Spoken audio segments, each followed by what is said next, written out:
사랑의 예수님, 주님께서 친히 마지막 때 되어질 징조들을 미리 말씀하여 주시고 기록하여 두셨다가 저희들에게 깨닫게 하시고 알게 해주심을 감사드립니다. 아멘. 하나님의 말씀과 이 시대를 우리가 함께 조명하기를 원하오니 전하는 저에게 지혜와 총명을 도와시고 아멘. 주님께서 전하기를 원하시는 것만 증가할 수 있게 도와주시옵시며 듣는 저희들 복 있는 귀가 되어서 이 마지막 때를 성령으로 예수 안에서 준비하는 삶이 될 수 있도록 은혜 베풀어 주시옵소서. 마치는 시간까지 주의 성령께서 주관하여 주시옵소서. 거룩하신 예수 그리스도 이름으로 기도드립니다. 아멘. 우리 2019년도가 좀 예사롭지 않은 것 같아요. 그래서 전쟁에 대한 소문이 특히 미국에서 예상하는 전쟁 시나리오가 있어요. 그래서 한번 오늘은 그것을 좀 살펴보기를 원합니다. 예수님께서 감람산에서 제자들에 대해서 질문을 받습니다. 먼저 유대의 멸망에 대해서 예수님이 말씀하시고 이어서 세상 끝에 관련된 질문을 받게 됩니다. 24장 3절에 나와 있죠. 우리에게 이르소서 어느 때에 이런 일이 있겠사오며 또 주의 임하심과 세상 끝에는 무슨 징조가 있사오리까. 세상 끝입니다. 그래서 세상 끝에 있을 징조가 무엇인가 질문을 합니다. 8절에 보니까 예수님께서 대답하시는 말씀이 이 모든 것이 재난의 시작이다.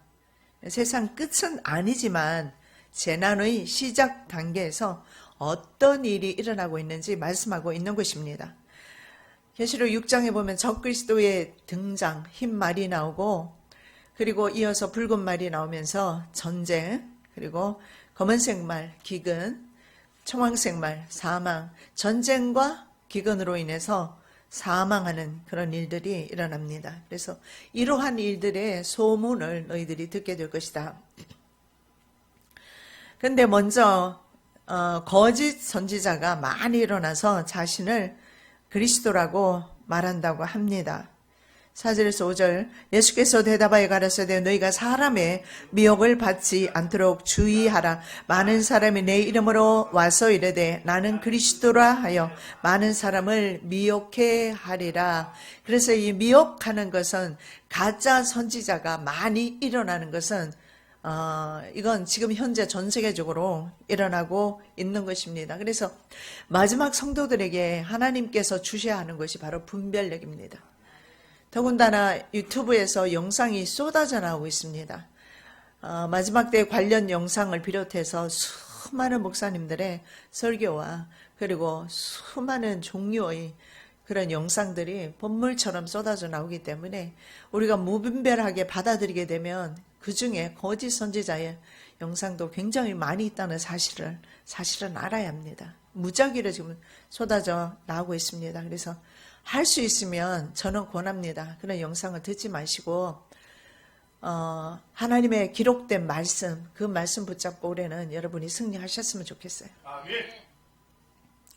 왜냐하면 그 중에는 잘못된 정보들도 꽤 많이 있기 때문에 내가 온전히 분별하지 못하면 거기에 또 속아 넘어가게 되고 그 거짓 선지자의 영이 한번 임하게 되면 그 거짓 선지자의 영으로 인해서 많은 사람이 혼미하게 됩니다. 그래서 마지막 때의 징조를 예수님께서 그렇게 말씀하셨습니다. 그래서 이 종교적인 부분에 대해서는 우리가 다음에 한번 살펴보고 그 다음에 나오는 말씀이 예수님께서 하신 말씀이 전쟁의 소문을 너희가 듣게 될 것이다. 정말 과거 한 70여 년 동안 세계적인 전쟁은 없었습니다. 그런데 크고 작은 전쟁들이 국가 안의 전쟁들과 내전들이 굉장히 많이 일어나고 있어요. 그것이 바로 예수님 말씀하신 6, 7절 난리와 난리 소문을 듣겠으나 너희는 삼가 두려워 말라. 이런 일이 있어야 하되 끝은 아직 아니니라. 민족이 민족을 나라가 나라를 대적하여 일어나겠고 처처에 기근과 지진이 있으리라. 이 기근과 지진은 말할 것도 없지요. 그리고 난리와 난리 소문 그리고 민족이 민족을 같은 민족을 순위파 시아파 민족끼리 같은 민족끼리도 싸우고 그 다음에 이스라엘과 중동 지역이라든가 아니면 여러 우리 북한과 남한이라든가 우리 같은 민족이잖아요. 그리고 다른 나라들끼리 지금 전쟁의 예상 시나리오 중에 대만과 중국도 있어요. 같은 민족이에요. 민족끼리 전쟁이 일어나게 될 것이다. 예수님께서. 다른 민족끼리 국가 간의 전쟁도 물론이지만 민족끼리의 전쟁에 대해서 오늘 우리가 한번 좀 보겠는데 특히 우리 한반도를 중심으로 해서 여러분 동남아 지역 전체가 굉장히 불안정해졌다는 사실을 볼 수가 있습니다. 뉴스에 보니까 미군이 그 시리아에서 철수했습니다. 미군 시리아 철군으로 외통수에 몰린 문 이렇게 해서 신문에 나와 있는 걸 봤습니다. 터키와 시리아 지역에 2,000여 명의 미군이 터키 아시죠? 이슬람 지역입니다. 시리아는 지금 내전이 일어나고 있는 지역이고 그래서 터키와 시리아에 있던 2,000여 명의 미군이 갑자기 하루아침에 철수해버렸습니다. 그들은 거기에 있는 있었던 미군들은 누구를 지원했느냐면 쿠르드족이라고 있습니다. 이들을 지원했습니다. 이 쿠르드족은 미군의 무기와 군복을 입고 싸웠습니다. 시리아 알 아사드 정권이죠. 그 정권과 그리고 터키 정부와 싸우면서 이들은 시리아 북부 3분의 1 지역을 거의 점령하고 있었고 터키 남부 지역을 차지하고 있습니다. 그러나 독립국가로 있지 못해서 독립국가로 인정받으려고 하고 있는 가운데 미군이 뒤에서 사실은 계속해서 봐줬습니다. 그러나 미군이 갑자기 철수했습니다. 그러니까 이 독립운동을 하지 못하게 하기 위해서 터키 정부가 바로 철군한 그 다음날인가요? 바로 쿠르드족을 공격을 했습니다. 왜냐하면 터키 안에서 분리 독립하려는 움직임이 있기 때문에 터키군의 공격을 받게 됩니다. 그리고 쿠르드족은 갑자기 든든한 지원자 미군이 사라지고 생존의 위협을 받고 있고 그래서 신문에 난 것이 뭐냐면 바로 문 대통령 이러한 위협 속에 있다. 무슨 말입니까? 트럼프가 언제든지 한국에서도 철수할 수 있다. 트럼프는 돈이 들지 않는 곳에는 투자하지 않습니다. 그는 상인입니다. 미국은 자국 내에 세일 기름과 특히 가스 천연가스가 나오고 있습니다. 세일천 가스가 나오고 있어요. 그래서 그전에는 중동 지역과 굉장히 그들은 미국은요 연합할 수밖에 없었습니다. 자원이 없었기 때문에. 그러나 지금은요 거의 400년 이상 쓸 수 있는 기름 미국 자체 내에서 개발이 되고 있기 때문에 굳이 중동에서 미군을 그렇게 둘 이유가 없는 거죠. 그래서 한국에는 모든 대부분의 전문가들이 전쟁 날 확률이 아주 높아졌다 이렇게 보고 있습니다. 그래서 한국의 남한에는 전쟁 날 확률이 높아졌고 북한은 정권 교체 레짐 체인지라고 합니다. 정권 교체가 이루어질 가능성이 높아졌다 이렇게 보고 있습니다. 거기에 지금 한국은 주한미군 철수를 미국에는 주한미군 그동안 철수를 반대했던 보수파 진영이 있죠. 주한미군 철수를 반대하고 나토 탈퇴를 반대했던 존 켈리 비서실장 4명이 지금 다 퇴진했는데요. 그 중에 한 명이 바로 존 켈리 비서실장, 그리고 렉서 틸러슨 국무장관, 맥메스터 안보장관, 그리고 마지막으로 매티스 국방장관입니다. 이들 4명은요 다 장성 출신이에요. 장성 출신이라는 것은 그들은요 살이 사욕에 매이는 사람들이 아니고 정치인들과는 달라요. 정치인들은 이익 집단이지만 이들은요 그렇지 않아요. 정의 구현에 앞장서는 사람들. 근데 그 4명이 다 퇴진한 것이 한국 안보에는 굉장히 위험해졌다 이렇게 보고 있습니다. 우리가 미국에서 종종 있잖아요. 그 공항에 나가보면 미군들이 이라크전이나 아프가니스탄전에 갔던 미군들이 들어오면 그냥 국민들이 막 박수치고 얼마나 환호하는지 몰라요. 그걸 보면서. 그래서 그 순위도 조사를 해보면 미국 대통령보다 더 존경받는 사람이 미국에서는 군인이에요.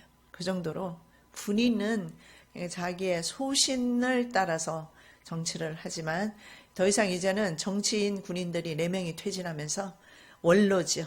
원로 군인들이 4명이나 퇴진하면서 사실은 트럼프 옆에는 정치꾼들, 특히 그 중에서 문제가 되는 사람이 있는데 무기상이 지금 이제 다음에 매티스 국방장관을 대신하는 것으로 그렇게 보고 있습니다. 누구냐면 바로 보잉사 보잉사는 뭐 비행기도 만들지만 주로 전투기 만드는 회사입니다. 보잉사 출신 무기상 중에서 세네헨이라는 사람이 있는데 이 세네헨이라는 사람이 내정된 것으로 봅니다. 이 사람은 대화보다는 무력을 동원할 가능성이 많은 사람입니다. 북한을 때리겠다는 거죠. 그러면 북한은 남한을 때릴 수밖에 없는 상황이죠. 자, 보잉사 같은 회사는 이런 회사들을 군산복합체라고 합니다. 군수 무기 업체지요. 이런 군수 무기 업체들은 전쟁에서 늘 돈을 벌기 때문에 아군, 적군 가릴 것 없이 무기를 팔아서 돈을 버는 이익 집단이기 때문에 전쟁이 나면 그저 좋은 거예요. 그래서 이런 있잖아요. 군수업체. 이 군수업체가 바로 또 그 국제 다국적 그룹이기도 하지만 이 군수업체들의 이익 때문에 사실은 우리나라 6.25 전쟁이라든가 월남전이라든가 아프가니스탄 전쟁이라든가 크고 많은 전쟁, 예수님이 예언하신 바로 민족과 민족, 나라와 나라의 전쟁이 바로 이러한 인간의 이익, 집단의 이익을 위해서 나타나고 있다는 사실을 볼 수가 있고 예수님께서 이것을 미리 예언해 주셨어요. 이것이 바로 민족이 민족을, 그래서 같은 민족끼리 우리나라에도 동족 상잔의 아픔을 겪었어요. 지금도 겪고 있고 이것이 바로 이 군수업체 이들의 이익 때문에 그랬고, 그래서 이런 군수업체는 전쟁이 나는 곳은 어디면 좋기 때문에 사실은 다른 나라에 전쟁 나는 것이 그들에게는 별 상관이 없을 것입니다. 자, 주한미군을 여러분이 이렇게 생각할 수 있죠. 주한미군을 2,000명 아래로 줄일 경우에 국회 동의를 얻어야 하는 미국의 국방수권법이 있어요. 그래서 이것이 있으면 22,000명 아래로 철수는 물론이고 트럼프 대통령이 할 수 없다 이렇게 보는데 그 회계 연도가 올 9월에 끝납니다. 그러면 아무 때나 트럼프는 지금부터 철수를 시작해도 상관이 없어져요. 그리고 회계 연도 딱 끝나는 그 다음날 철수시켜버리면 되는 겁니다. 지금부터 준비시키다가. 그동안에 한반도의 지정학적 위치 때문에 주한미군의 필요성이 있었습니다. 그러나 이제 미국은 자국의 경비로 사실은요, 전 세계를 커버하기에는 너무나 지금 많이 출혈이 심해요. 그래서 그동안에 전통적으로 구축해왔던 경찰국가, 전 세계를 보호하는 어떻게 보면 좋은 측면에서 예를 들어서 북한의 김정은에게 이 철권 통치를 맡겼다면 그런 일이 가능할까요? 공산주의 국가는 안 돼요. 중국도 물론 안 돼요. 미국 자본주의 국가, 민주주의 국가였기 때문에 미국이 바로 그 경찰 국가로서의 그 사명을 감당해 주었기 때문에 그나마 70년 동안 세계 전쟁이 없었던 겁니다. 그런데 이제 미국에서는 뭘 하려고 하느냐면 더 이상 경찰국가 안 하겠다. 경호국가 하겠다 그래요. 경호원은 돈 받고 하는 거죠. 경찰은 돈 안 받고 하는 것이고. 그래서 미국에서는 돈 안 받으면, 돈 안 주면 우리 철수하겠다. 주한미군도 너희들이 돈 다 대라. 너희들이 돈 안 대면 우리는 철수하겠다. 그리고 트럼프가 이렇게 말합니다. 고마워하지 않는 나라들을 위해서 수조 달러의 돈과 우리 장병들의 소중한 생명을 희생해야 하는가. 이게 미국의 또 국민들의 전반적인 생각이에요. 그동안 너무 오랫동안 미국 국민의 혈세로 온 전 세계를 지켜왔거든요. 그래서 이제는 그럴 이유가 없다. 우리 스스로 이제는 자원도 풍부하고, 그래서 이 지금 우리가 뭐 트럼프를 비난할 이유가 없는 것이 처음부터 그는 아메리카 퍼스트 주장하고 나왔습니다. 그리고 대통령이 당선됐고, 그리고 자기가 구호를 내걸은 것처럼 그대로 지금 실천하고 있는 것 뿐입니다.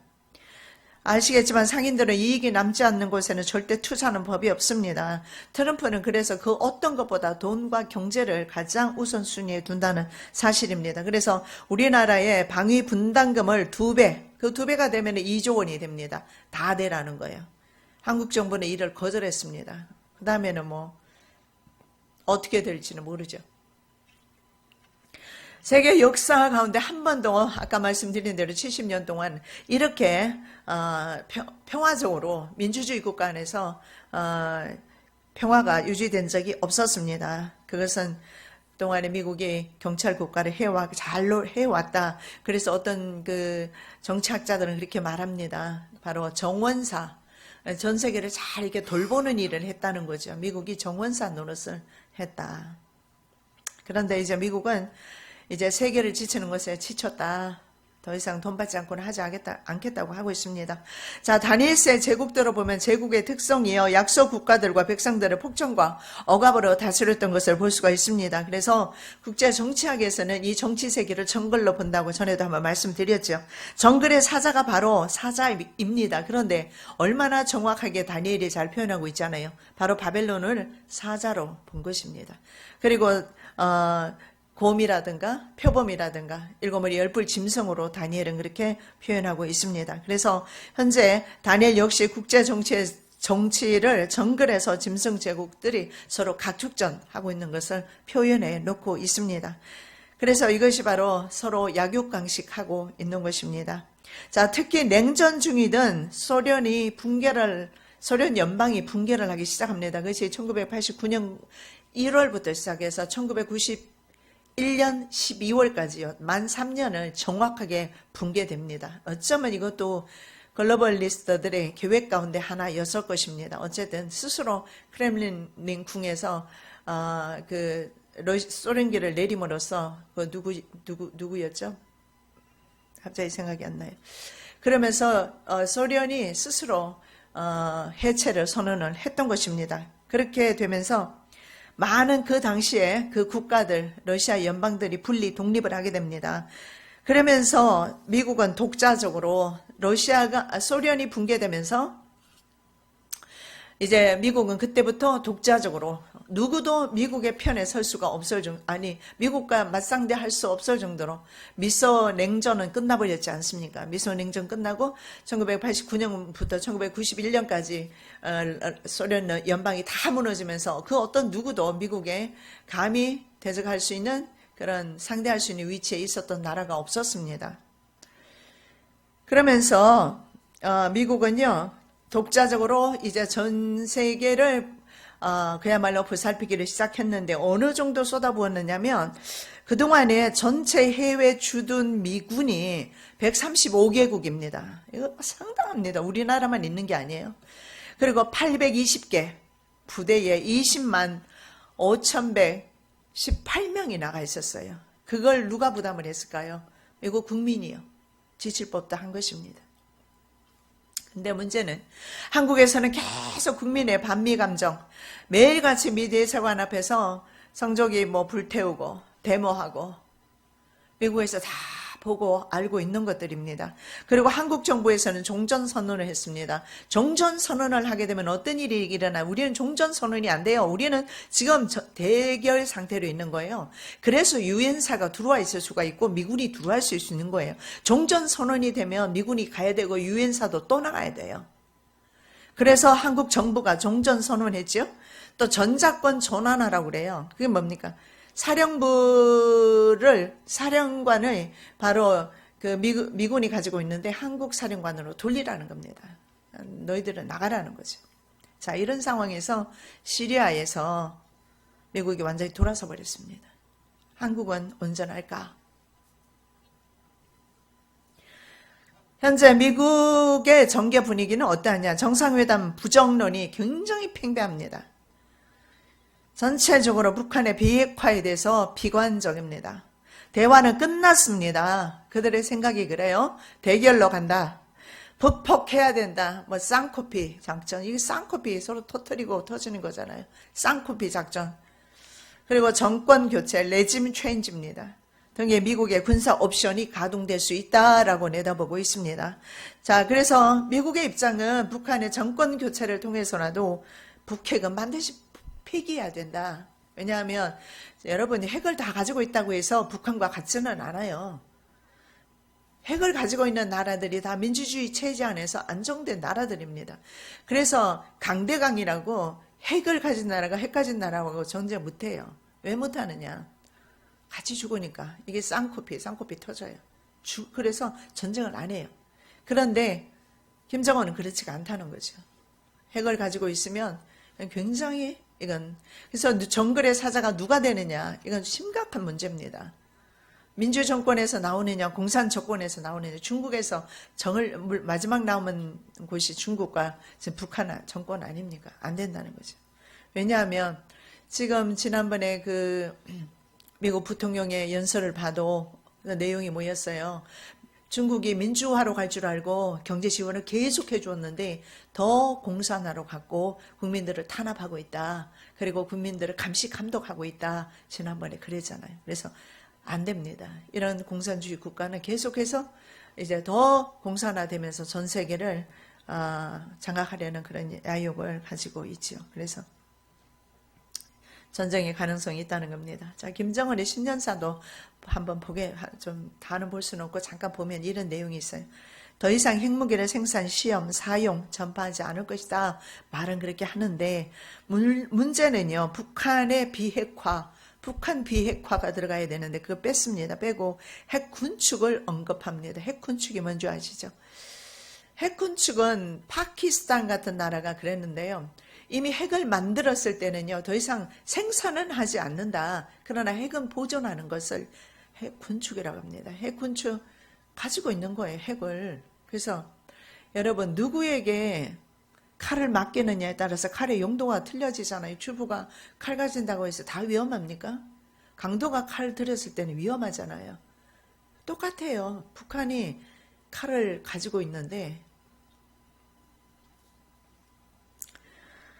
그래서 핵 보유국을 바로 핵 군축을 언급함으로 김정은이 핵 군축을 언급함으로 파키스탄처럼 자기네들이 우리는 핵 보유국이 되었습니다. 선포를 한 거예요.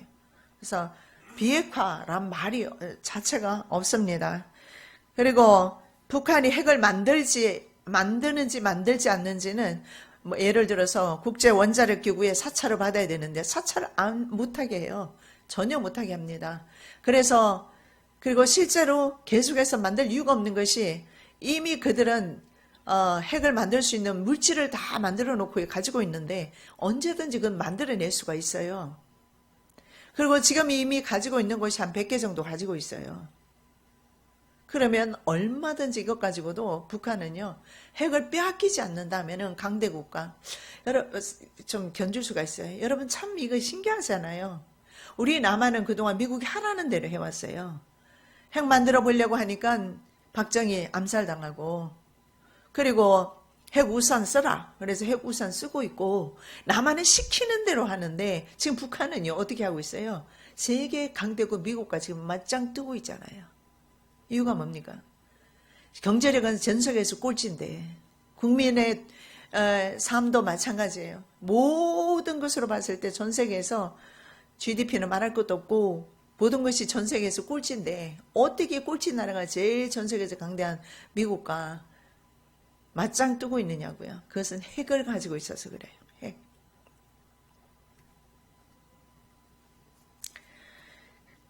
그리고 핵실험은 끝났기 때문에 사용할 필요가 없죠. 그러니까는 핵실험을 하지 않겠다는 거예요. 핵시험도 안 하고 생산도 하지 않고 전파하지 않겠다.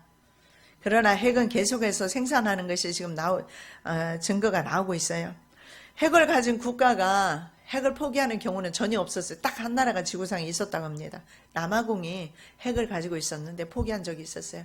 그것은요, 그 남아공이 백인 정권에서 레짐 체인지가 이루어진 거예요. 흑인 정권으로.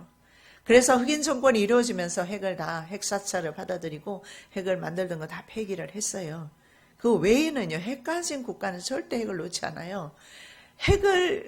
핵이 있으므로 그 핵이 있는 나라는 미국과 함께 큰 소리 칠 수 있는 거, 우리가 북한을 통해서 어떻게 북한 같은 나라가 미국 대통령과 함께 한자리에 앉아서 큰 소리 치면서 그리고 마음대로 좌우지할 수 있겠어요. 그것은 핵을 가졌기 때문에. 비핵화에 대한 한국 정부와 국방부는 어떤 또 표현을 쓰는가 보니까 한반도 비핵화를 계속해서 언급하고 있어요. 북한의 비핵화 아닙니다. 한반도 비핵화 언급한다는 것은 남한에 있는 핵 없애라. 그것이 뭡니까? 미군의 핵입니다. 그것을 핵우산을 지금 쓰고 있잖아요. 사정거리에 북한이 있습니다. 왜냐하면 그 잠수함 같은데 미국의 군함 같은데 핵이 다 있지 않습니까? 오키나와 항해나 아니면 대만이나 뭐 주변에 있는 미국의 그런 함대들을 보면 핵을 가지고 다 있어요. 그리고 사드 배치도 했지 않습니까? 우리나라에도. 그래서 우리나라 정권도 계속해서 한반도 비핵화를 말하고 있습니다. 그리고 김정은은 이렇게 표현하더라고요. 남쪽에서는 한반도 비핵화를 주장하고 있고 북쪽에서는 조선반도, 말만 바꿨어요. 조선반도 비핵화. 그리고 조건 없는 개성공단 재개와 금광산 관광을 재개할 용의가 있다. 자기 마음대로 해요. 자기가 개성공단을 다시 오픈할 용의가 있다.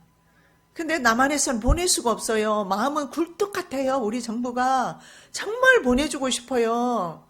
그것 가지고 좀 차라리 방위 분담금을 내면 좋을 텐데 마음은 굴뚝 같은데 보내주면 큰일 나요. 유엔 제재 대상이 되기 때문에 못 보내요. 마음은 있어도.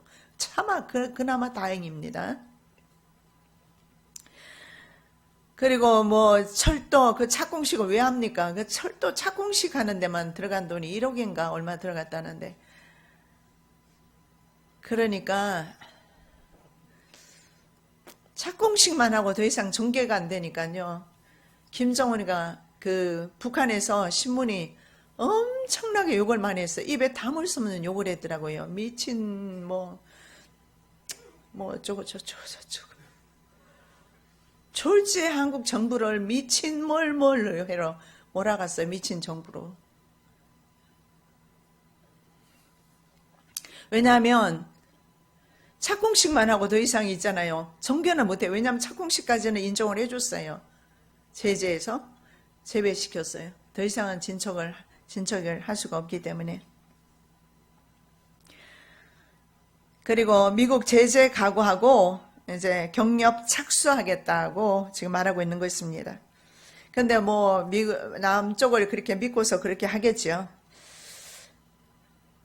자, 김정은은 비핵화보다는 국제사회에 현재 개성공단 운운하면서 제재를 풀어주기를 원한다는 사실을 볼 수가 있습니다. 그래서 여러 가지 나오는 뉴스를 봐서 북한 경제가 더 이상 지탱하기 힘들다. 여러분 스스로 무너지기를 기도해야 합니다.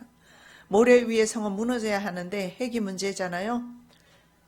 남한은 핵이 없는데 조선반도 비핵화를 언급하는 것은 바로 남한의 미국의 핵 우산을 벗어나라고 하는 말인 것입니다. 사자에게서 발톱을 빼면 더 이상 사자가 아닙니다. 북한은 그 발톱을 감추고 있고 그리고 진짜 사자 미국의 발톱을 빼겠다는 거잖아요. 남한의 완전한 무장 해제에 한국 정부도 함께 춤추고 있는 모습이 계속해서 뉴스에 나오고 있더라고요. 보니까 청와대 고위 관계자는 이렇게 그 신년사에 대해서 이렇게 말했어요. 김정은 국무위원장의 신년사에는 남북 관계의 발전과 북미 관계의 진전을 바라는 마음이 담겨 있다. 우리 모두가 담겨 있지요. 그러나 김정은이 적화 방식은 아니잖아요. 김 위원장의 확고한 의지는 새해에 한반도 문제가 순조롭게 풀리는데 긍정적으로 작용하리라 기대한다. 청와대 고위 관계자가. 왜 국민들 세금 내서 이들 월급을 줘야 합니까? 정부는 오늘 북한이 김정은 위원장 신년사를 통해 한반도의 완전한 비핵화와 항구적 평화 정착, 남북관계의 확대 발전을 위해 계속 노력해 나가겠다는 입장을 밝힌 것을 환영한다. 백태현, 이건 통일부 대변인이 이런 말을 했어요. 항구적 평화 정착. 국제 정착에서는 평화라는 것이 없다라고 말합니다. 왜냐하면 사람의 그 욕심 때문에 지구상에 평화가 없어요. 진정한 평화는 뭡니까? 정치 평화가 아니고 예수 그리스도를 영접함으로 심령의 평화가 있을 뿐이지 정치 사회에서는 평화가 없다라는 겁니다. 왜냐하면 각국 나라는요 서로 뭘 해야 돼요?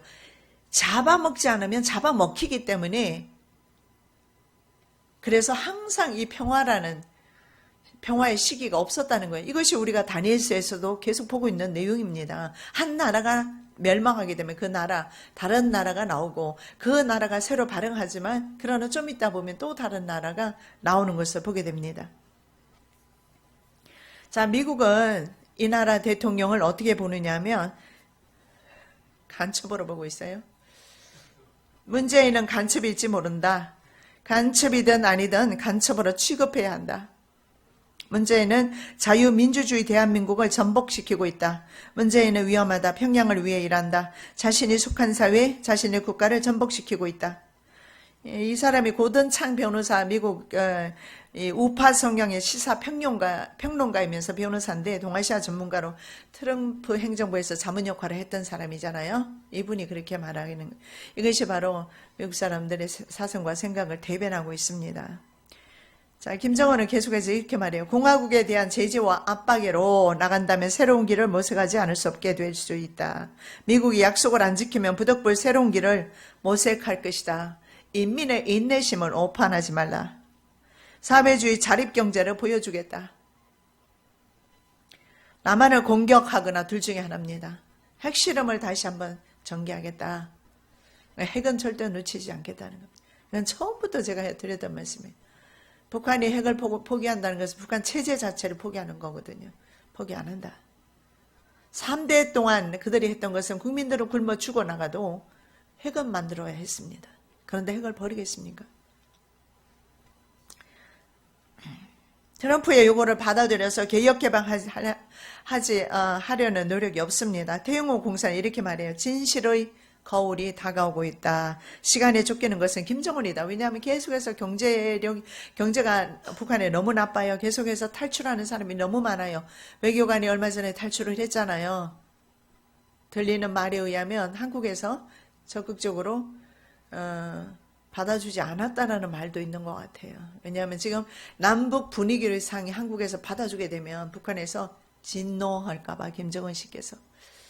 그래서 남한에서 좀 이렇게 망명 신청한 것을 안 받아줄 수도 있다는 겁니다. 그런데 VOA 뉴스가 있어요. 미국 방송인데 거기에 보니까 미국은 언제든지 받아주겠다. 왜냐하면 이 사람이 김정은의 그 호화품을 주로 밀수입해서 북한으로 보냈던 그 역할을 했던 이태리 대사. 여러분 이태리 가구 유명하죠? 이태리 명품 많잖아요. 그 명품들만 사서 북한으로 들여보냈던 일을 바로 이 대리 대사가 했던 것 같아요. 그래서 이 사람에게서 유엔 제재 품목이 얼마나 많이 들어갔는지 확인이 될 것이다. 그래서 유엔 미국에서는 환영하고 있어요. 오라고. 굶주림 때문에 북한은 자폭하거나 손들고 나오기를 기도해야 합니다. 정말 기도해야 합니다. 그렇게 돼야 돼요. 북폭이 없기를 우리는 기도해야 합니다. 세계 질서는 미국 같은 패권 국가의 국제 질서 혹은 각 국가 간의 세력 균형으로 유지되고 있습니다. 그동안은 미국이 유지를 했고요. 아니면 국가 간에 서로 세력이 비등할 때 유지가 돼요. 차이가 나면 유지가 안 돼요. 우리나라는 북한과 유지가 안 돼요. 미군이 빠지는 순간부터. 지금 바로 쿠르드족이 그 상황에 빠진 것입니다. 그래서 미국의 핵우상과 한미연합군의 공조로 북한의 핵과 남한의 군사력이요 서로 균등하게 있었던 겁니다. 그래서 사실은 그동안 북한이 남한을 공격하지 않았어요. 안 그랬으면 벌써 있잖아요. 남한을 공격했을 겁니다. 아까 강대강이라고 그랬잖아요. 핵과 핵은 붙으면 서로 다 죽기 때문에 할 수가 없는 거예요. 김정은도 그 사실은 압니다. 그렇지 않으면 약한 동물이 강한 동물에게 잡아먹히는 약육강식의 동물 세계에서 보는 것처럼 국제정치에서 핵을 가진 북한의 남한은 적화 통일되는 것은 이거는 100%될 것이라는 거예요. 그러나 그 전에 먼저 자폭하기를 우리는 기도해야 될 필요성이 있습니다. 핵을 가진 북한을 보면서 저는 이런 생각이 들어요. 하나님께서 이스라엘 땅에 남겨두신 열국처럼 옆구리에 가시가 되었구나. 이거는 우리가 하나님을 배신했고 배도했기 때문이다. 저는 그렇게 생각을 합니다. 우리 가운데 우상이 있고 우리가 우상 숭배자가 되었기 때문에 이렇게 되었다. 너희가 만일 그 땅 거민을 너희 앞에서 몰아내지 아니하면 너희의 남겨둔 자가 너희의 눈에 가시와 너희의 옆구리에 찌르는 것이 되어 너희 구하는 땅에서 너희를 괴롭게 할 것이요. 가시를 빼고자 하니 가시 빼면 미국은 계속 빼고 싶어 하죠. 북한의 가시를 빼기를 원해요. 그러나 북한의 가시를 빼는 순간에 남한이 공격을 받게 되어 있어요. 그래서 남한이 다치고 미국이 다치고 괌이 다치고 그래서 전쟁을 시작을 할 수가 없는 것입니다. 그리고 현재 말입니다. 북한에 또 다른 뉴스가 있어요. 보니까 군부 안에서 너무 배가 고파서 그리고 또 내부 비리로 말미암아 균열이 일어나고 있어요. 그래서 저절로 무너졌으면 제일 좋겠습니다. 저절로 무너져야 돼요. 지금 북한의 내부에 부정부패로 스스로 붕괴되고 있음을 우리는 볼 수가 있는데 그래서 지금 기도가 필요한 거예요. 바로 다니엘이 이제 자기네 민족이 죗값을 다 받고 이제 돌아가게 되었다는 사실을 보고 그때부터 기도한 것처럼 우리도 소망이 보이지 않습니까? 북한이 이렇게 해서 무너져 내리면 부정부패로 인해서 무너져 내리면 하나님께서 그렇게 해 주실 줄로 믿습니다. 자, 역사상 제국들의 여러분 멸망을 보면은요 대부분 그래요. 외적의 침입으로 멸망하는 것은 사실이지만 이것은 외부적인 조건이고 그 전에 내부적인 조건이 충분하게 맞물려 갑니다. 무슨 말이냐면 바로 내부에서 부정부패가 심해지고 썩어지는 거죠. 그것이 바로 바벨론 때도 있었습니다. 바벨론이 멸망할 때 고레스 교황이요 안에서 정문을 누가 열어주었어요. 그래서 무혈 입성하는 게 나오잖아. 이사야 45장 1절 나 여호와는 나의 기름 받은 고레스의 오른손을 잡고 열국으로 그 앞에 항복하게 하며 열왕의 허리를 풀며 성문을 그 앞에 열어서 닫지 못하게 하리라. 내가 고레스에게 이르기를 내가 내 앞서 가서 험한 곳을 평탄케 하며 논문을 쳐서 부수며 쇠빗장을 꺾고 그렇게 스스로 있잖아요. 제국이 멸망할 때 로마도 마찬가지였습니다. 그들이 성적 타락 이런 것으로 인해서 나중에 무너지게 되는 것을 봅니다. 지난 12월 24일이요. 김정일 최고사령관이 사령관살이 안전날로서 국가기념일로 지킨다고 합니다. 근데 군부 중요한 문제는 군부 인사들이 참석을 하지 않았대요. 그날에. 있을 수 없는 일이 일어나고 있어요. 그래서 김정은이 군부를 향해서 경로했다고 합니다. 북한에서 군부의 지금 현재 상습형, 지속형 부정부패 때문에 현재 숙청이 이미 시작되었다고 합니다. 그 중에 그 유명한 김영철 씨도 포함된 것 같아요. 주고받는 돈의 액수가 대부분 암묵적으로 정해져 있다고 합니다. 서로 안 돼요. 주는 사람도 알고 받는 사람도 안답니다. 그래서 서로 뇌물을 다 받아요. 그러면 군인들이 뇌물을 받는 것은 썩은 거죠. 정치인은 말할 것도 없지만 왜냐하면 북한은 군대가 지금 철권 정치를 하고 있잖아요. 그렇기 때문에 군부가 지금 썩어진다는 것은 우리에게는 대단한 희소식입니다, 여러분. 그래서 김정은이 생필품을 납품하는 호위사령부 그 자체 공장들이 있다고 합니다. 그런데 절대 이 호위사령부는 다른 사정기관으로부터 사정을 받거나 감시감독 받거나 감사받거나 이런 일이 없답니다. 왜냐하면 김정은에게 직접 있잖아요. 모든 생필품을 납품하는 그런 공장이고 호위사령부이기 때문에. 그런데 거기에 부정부패가 극에 달해 있다고 합니다. 그러니 얼마나 화가 나겠습니까? 현재 김정은 3대 세습 반대한 정치범들 그리고 민간인 수감자들이 15만 명 이상이 수감되어 있다고 합니다. 그래서 유엔에서 계속해서 인권 문제를 지금 거론하고 있고 다루고 있습니다. 그리고 인터넷 사용은 금지되어 있지만요. 인터넷 자체는 북한 주민들이 휴대폰 사용자 거의 600만 명에 달하고 있고 관광객도 해마다 풀어주면 200만 명이 드나드는 까닭에 그들은 어쩔 수 없이 있잖아요. 개방으로 갈 수밖에 없어요. 폐쇄되어 있기 때문에 지금까지 그 정치를 유지해왔지만 개방이 되면 국민들이 분노하면 그 체제는 무너지게 되어 있거든요. 그래서 밑에서 올라와 줘야 돼. 밑에서 분열이 일어나야 된다는 거죠. 그리고 신년사가 발표되는 특별 경비 주간에 보니까 한 중대에서 탈령한 병사들이 탈령을 했어요. 왜냐하면 자기들에게 주는 배고픔이 있는데 상관들이 그걸 착취를 해버린 거예요. 그래서 이들이 배가 고파서 그냥 탈령을 했어요. 그래서 나중에 다시 돌아왔는데 상관들이 때렸습니다. 그러다 보니까 이제 부하들이 이제 그 상관들을 전부 집단 폭행을 해버렸어요. 그래서 이 문제는 김정은한테는 보고되지 않을 것이다. 그러면 다 죽으니까 그런 일이 현재 발생하고 있어요. 아까 제가 말씀드렸던 주 이태리 대리대사, 임시 대리대사입니다. 조선길이 한국에 망명 신청을 했습니다. 이 사람은 바로 교황을 초청하는 일까지도 책임졌을 것으로 봅니다. 이태리 대사니까. 그래서 그런 부분에 대해서도 아마 질문을 할 것도 있고, 그를 통해서 유엔 제재 품목이 있는지 확인하게 될 것입니다.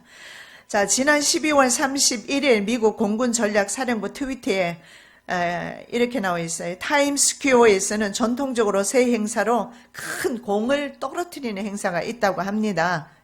빅볼, 이것을 드랍이라고 합니다.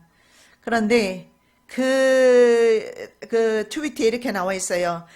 이런 빅볼, 이거 떨어뜨릴 준비가 되어 있다. 우리는 더 큰 무언가를 떨어뜨릴 준비가 현재 되어 있다.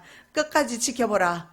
이 글과 함께 B2 스텔스 폭격기가 GB-57이라는 게 있는데, GB-57은 뭐냐면 초대형 벙커 버스터입니다.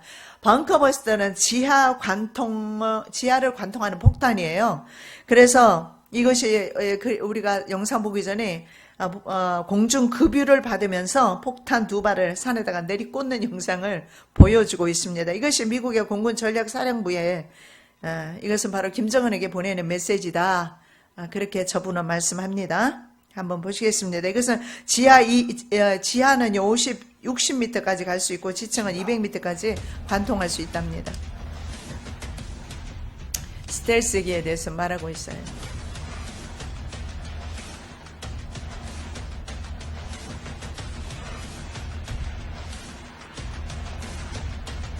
공중 급유를 받는다는 것은 멀리 간다는 거예요. 장거리. 북한까지 간다는 것을 말해요.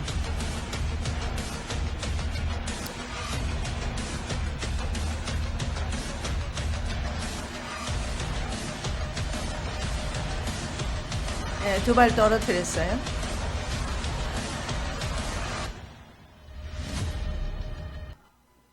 그 지하에 있는 핵물질, 핵폭탄을 떨어뜨린다는 그런 뜻에서 저것을 저렇게 보여준 게 아닌가. 그래서 저것이 문제가 됐습니다. 저 영상이. 그래서 지금은 삭제된 것으로 이렇게 나오고 있습니다. 자, 작년 11월 말에 미국의 국가방위전략위원회가 국회에 제출했어요. 얼마 안 됐어요. 작년 11월. 제출한 5개 전쟁 시나리오에 관한 내용입니다. 이것은 일어날 가능성이 있는 것이다. 5개 전쟁 시나리오. 근데 첫째가 바로 대만입니다. 대만인데요. 대만은 여러분, 제가 지난번에 한번 대만에 대해서 말씀드린 적이 있어요. 미국이 대만을 보호하려고 한다는 것 정도는 여러분 기억하고 있을 겁니다. 전에는 미국이 대만을 몰아냈습니다. 어디에서, 유엔에서, 강대국끼리 모인 그 기구를 뭐라고 하죠? 그 기구에서, 대만을 몰아냈어요. 대만을 몰아냈는데, 지금은 미국이 대만을 다시 있잖아. 유엔 안보이사국인가요? 거기서 몰아냈는데, 지금은 대만을 다시 미국이 보호하고 있다고 제가 전에 한번 대만에 대해서 말씀드린 적이 있어요. 그런데 대만에 전쟁이 날 것이다. 예상 시기가 언제냐면 2024년이다. 그래서 대만은 좀 시간이 좀 있어요. 전쟁의 원인이 뭐냐면 대만 역시 중국으로부터 독립하려 합니다. 그동안은요, 전에 한번 말씀드렸잖아요. 올림픽에도 자기 깃발을 가지고 참여하지를 못해요. 그래서 국가로서 인정을 받지 못하면서, 그런데 대만이 총통은 또 따로 있습니다. 그건 중국에서 상임이사국에서 쫓아내고 하면서 중국에서 거부권 비토를 행사를 하기 때문에, 그래서 사실은 원래는 상임이사국에 들어가 있었던 나라였는데 거기서 쫓겨나고 들어가지 못하고, 그래서 대만이 그랬는데 이제는 대만이 독립하려고 합니다. 그래서 전쟁 원인은 독립이고, 자, 이 대만을 방어하기 위해서 미국에서는 전쟁에 개입하게 된다고 합니다. 그러면 예상 결과까지 다 나왔어요. 그게 뭐냐면 중국의 전분야 군사력이 증가하고 있다. 많이 증가되었죠. 그래서 미국 개입이 불가하고 미국 국방성은 개입할 때 미국에서 엄청난 희생이 따르게 될 것이다. 이것을 대통령에게 보고하게 된답니다. 그렇게 되면 중국이 무력으로 대만을 흡수합병하게 될 것이다. 무력으로. 그러면 미국은 대만을 지키려다가 망신만 당하게 된다. 그래서 대만은 현재 지금 보호하고 있는 미국 입장이지 않습니까? 근데 얼마 전에 신문에 보니까 시진핑이 화가 되게 났어요. 뭐라고 말하냐면 타이완 평화통일할 것이다. 타이완이 바로 대만입니다. 대만을 평화통일할 것인데 외부 세력은 우리가 반드시 무력 대응하겠다. 이렇게 아마 이 사람들 신년사에서 말했던 것 같아요. 왜 그러냐? 바로 타이완은 중국의 핵심 이익과 관련이 있다. 반드시 이 땅이 필요하고 중국도 필요하고 미국도 필요한 거예요. 인도 태평양 지역을 보호하기 위해서는 미국도 이 지역을 반드시 대만을 지켜야 되는 상황이 있습니다. 왜냐하면 인도 태평양 그 계획 미국 정부가 가지고 있는 게 있어요. 거기에 타이완이 들어있었어요. 인도 태평양 지역에서 미군이 관리해야 되는 부분에 타이완이 들어있는 부분에 대해서 시진핑이 발끈한 것입니다. 자, 두 번째가 북한과의 전쟁입니다. 예상 시기는 언제입니까? 올해입니다. 2019년도. 대만은 2024년도로 조금 길게 내다봐요. 그런데 북한과의 미국의 전쟁은 2019년도 올해가 될 것이다. 전쟁 원인은 한국 내 미국 민간인이 현재 얼마 있느냐 하면 한 20만 명 있어요. 미국 민간인이, 미국 시민권자가 현재 여기에 20만이 있는데 그 20만을 철수를 시키라는 이제 철수가 될 겁니다. 그게 보일 거예요. 저한테도 연락이 올지는 모르겠지만 어쨌든 주한 미군을 비롯해서 한국에 살고 있는 자국민을 철수를 시키는 것이 이유가 된답니다. 왜 그러냐면 북한은 자국민을 철수시키면 북폭이 있다는 거거든요. 그러면 북한이 방사포로 먼저 선제 공격하게 될 것이다. 그러면서 공항, 항구, 평택 등의 미군 기지에 미사일 공격을 하게 되고 한미연합군이 대응하게 된다. 북의 방사포와 미사일 핵기지를 공격하게 되겠죠. 한미연합사가. 북한은 오산, 오키나와 그리고 심지어 괌 핵미사일 기지를 공격할 것이다. 예상 결과가 나와 있어요. 그게 뭐냐면 북한은 미국이 휴전에 합의하지 않으면 대륙간 탄도미사일로 미국 본토를 공격한다고 협박할 것이다. 여러분 대륙간 탄도미사일 개발한 거 아시죠? 대륙간 탄도미사일 개발되면 핵만 실험에 가는 거예요. 대륙과 대륙 사이를 가는 겁니다. 멀리 가는 거죠. 이게 대륙간 탄도미사일이에요. 거기에다가 미사일에다가 핵을 실어주면 핵미사일이 되는 거잖아요.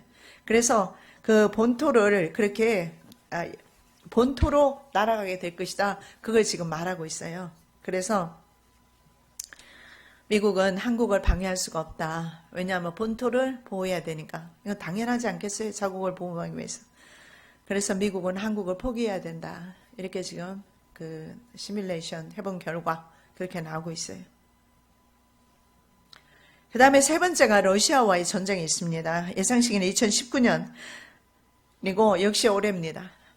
그리고 전쟁 원인은 소련 위성 국가로 현재 독립과 함께 민주화된 지역 3국이 있어요. 발트 3국이라고 라트비아, 그리고 리투아니아, 그리고 에스토니아라는 그 발트 3국이 있는데 이 세 개 나라 내에 러시아인들의 대량 학살된다는 루머가 일게 될 거래요. 그 루머 때문에 이런 루머는요, 러시아가 퍼뜨릴 수도 있어요. 그거는 믿을 수가 없습니다. 누가 퍼뜨릴 수는 몰라요. 꼭 미국이 그렇게 퍼뜨린다는 보장은 없죠. 그래서 러시아는 평화 유지 명분으로 발트 3국을 침략할 것이고, 옛날에 어디였습니까? 크림반도 그렇게 점령했잖아요. 나 크림 안 좋아해. 푸틴이 그렇게 말했어요, 미국에. 그런데 크림반도를 병합해버렸지 않습니까? 자, 예상 결과 미국과 나토 개입 준비. 왜냐하면 나토 회원국이 침략을 받으면 자동 개입 조항이 있어요. 미국은 무조건 개입을 하게 돼 있어요. 이들 나라가 공격받으면. 그러면 러시아의 핵 공격 위협에 있게 되고, 러시아는요, 러시아 해커들이 미국의 은행을 공격한답니다. 그러면 러시아군은 미국 군사, 상업, 위성 등을 공격해서 마비시키고, 미국과 발트 3국의 대응 과정에서 미국 국내 경제는 굉장히 많이 떨어지고 사회는 엄청난 혼란이 야기될 것이다. 그래서 이러나 저러나, 여러분 러시아라든가 이런 전쟁은 예수께서 38장에 나오는 전쟁이기 때문에 따로 말씀 안 드려요. 이것은 바로 공마곡 전쟁입니다. 그래서 이런 나라들이 지금 현재 다 나오고 있죠. 남중국해가 있습니다. 예상 시기는 2022년. 이것은 지금 미중 무역 전쟁이 심화되고 있어요. 그래서 중국의 남중국해, 남진해라고 하기도 하는데, 미국의 상선들을 납포하게 됩니다. 이런 일이 일어나게 되면 미국과 동맹국들이 막 혼란한 가운데 서로 대응하게 될 것이다. 그러면 중국은 중국해 통과하는 선박들을 통행료를 부과하고 미국 상선들은요 납포할 것이다. 차단할 것이다. 그래서 예상 결과는 미국의 해상 무역이 14%나 감소된답니다. 그래서 미국의 경제적으로 타격을 주기 때문에 미국의 군사적 대응 비용이 너무 크기 때문에 미국은 역시 남중국해를 포기할 수밖에 없다. 남중국해도 우리와 가깝습니다. 중국 아래니까. 대만도 마찬가지고. 그래서 대만에서 전쟁이 나든 남중국해에서 전쟁이 나든 결국은 우리가 이 동남아하고 다 연결이 되어 있는 것을 보게 됩니다. 러시아와 중국은 공마곡 전쟁의 리더 국가들임을 볼 수가 있는데, 미국과 충돌한다면 공마곡 전쟁이 될 가능성이 있는데, 제일 중요한 것이 있어요. 하나님께서 갈고리로 그들을 아가리를 끼워서 끌고 나온다고 그랬어요. 이게 하나님의 엔더타임이라면 지금 시작될 것이라는 거예요. 한번 보시겠습니다. 너를 돌이켜 갈고리로 내 아가리를 꿰고 너와 말과 기병 곧 내 온 군대를 끌어내되 완전한 갑옷을 입고 큰 방패와 작은 방패를 가지며 칼을 잡은 큰 무리와 그들과 함께한 바 방패와 투구로 갖춘 바사와 구스와 북과 고멜과 그 모든 떼와 극한 북방의 도갈마 족속과 그 모든 떼 곧 많은 백성의 무리를 너와 함께 끌어내리라. 도갈마는 지금의 터키, 바로 아까 누굽니까? 쿠르드족을 몰아내려고 했던 그 터키, 러시아와 지금 연계되어 있어요. 그전에는 터키가 미국과 친미적이었어요. 지금은 완전히 반미로 돌아섰어요. 이게 하나님의 말씀을 이루기 위해서 그렇게 된 것이라 생각합니다. 자, 그 다음에 마지막으로 사이버 전쟁이 있는데, 이것도 역시 2020년 예상시기에 전쟁 원인은 벨라루스 민주화 시위. 이건 좀 머네요, 중동 지역에. 벨라루스 민주화 시위가 일어나면서 러시아가 역시 또 개입을 한답니다. 역시 그 성경에 예언된 그 지역입니다. 미국과 나토가 역시 또 대응하게 되고 있어요. 그러면 러시아 강력한 제재 조치를 하게 되고 대규모 사이버 공격을 하게 된답니다. 근데 이때가 제일 중요한 게 뭐냐면 2020년에 미국이 다시 재선 들어가요. 트럼프의 경우. 대선 기간이기 때문에 이때 선거인 명부와 투표 결과 등을 해킹할 수 있다는 거죠. 그러면 대통령을 바꿀 수도 어쩌면 있을지 몰라요. 전에 그랬던 것처럼 미국이. 그러면 대선은 혼란에 빠지게 되고 전 세계는 혼란에 빠지게 될 것입니다. 예상 결과는 러시아는 금융 시스템 공격을 협박하고 미국은 대응 방안을 고심하게 될 것이다. 어렵다는 거죠. 그래서 지금 현재 세계 경찰 내지는 정원사 노릇을 그만하려는 미국의 국방비 예산이 삭감이 이루어져 버렸어요.